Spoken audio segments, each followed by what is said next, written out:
नमस्कार दोस्तों, आज की इस वीडियो में आपको बताऊंगा दो क्रमागत धनात्मक पूर्णांक ज्ञात करने, यानी कि दो क्रमागत संख्या ज्ञात करने।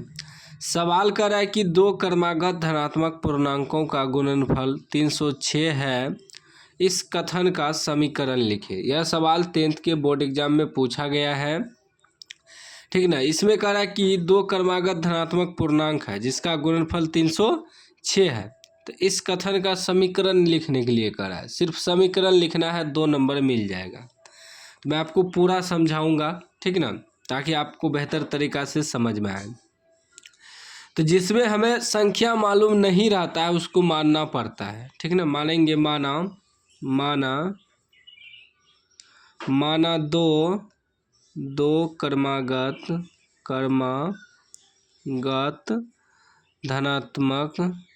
धनात्मक पूर्णांक क्रमागत का मतलब होता है कि लगातार संख्या, ठीक ना। लगातार जिसे कहते हैं, जैसे कि मान लीजिए 1 है, 1 के बाद 2, 2 के बाद 3, 3 के बाद 4, इस प्रकार इसको कहते हैं क्रमागत, यानी कि लगातार। और ये जो धनात्मक कह रहा है, धनात्मक पूर्णांक मतलब प्लस में कोई भी अंक आएगा तो प्लस में आना चाहिए, इसीलिए धनात्मक लिखा हुआ है। तो माना दो क्रमागत धनात्मक पूर्णांक x प्लस 1 है, ठीक ना।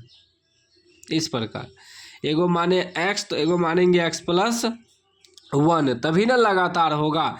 मान लीजिए एगो हम एक में 1 जोड़ेंगे तब ना 2 आएगा, फिर 2 में 1 जोड़ेंगे तब ना 3 आएगा। तो इसीलिए क्रमागत का मतलब होता है लगातार। यदि लगातार रहे तो एगो मानना है x, एगो x प्लस 1। अब प्रश्न से चलेंगे, प्रश्न से हमें क्या कह रहा है कि दो क्रमागत धनात्मक पूर्णांकों का गुणनफल 306 है, यानी कि दो धनात्मक पूर्णांक जो हम माने हैं x प्लस 1, इसका गुणनफल 306 है। गुणनफल का मतलब होता है गुना, यानी कि x गुना करेंगे x प्लस 1 तो कितना इसका गुणनफल आएगा, 306, ठीक। अब देखिए, गुना करिए तो x गुना x करेंगे तो x स्क्वायर हो जाएगा, 1 से गुना करेंगे तो x से हो जाएगा बराबर 306, तो हो जाएगा x स्क्वायर प्लस x, इधर आएगा तो माइनस 306 बराबर 0। यहाँ तक कह रहा था लिखने के लिए इस कथन का समीकरण लिखे, ठीक है, यहाँ तक लिखना था। लेकिन मैं आपको इसको हल करके सिखा देता हूँ, ताकि यदि सवाल में चेंज कर दे, पूरा आपको कह दे हल करने, तो पूरा भी मैं आपको सिखा देता हूँ। यहाँ तक आपको लिखना था इस सवाल में, ठीक है ना। अब चलिए इसका गुणनखंड करके देखेंगे, x का मान निकाल के। तो इसको गुना करेंगे तो कितना हो जाएगा, x स्क्वायर गुना माइनस 306 करेंगे तो ये हो जाएगा माइनस 306 x स्क्वायर, ठीक है ना। अब बीच वाला को इस प्रकार तोड़ना है कि गुना करने पे माइनस 306 x स्क्वायर आ जाए, अब प्लस माइनस करके x भी पुर जाए। तो इसको गुणनखंड करेंगे 306 का, ठीक है ना। 2 से तोड़ेंगे, 15 दूना 30, 3 दूनी 6, 3 से टूटेगा 5 तिया 15, 3 एका 3, 3 से टूटेगा 17 तिया 51।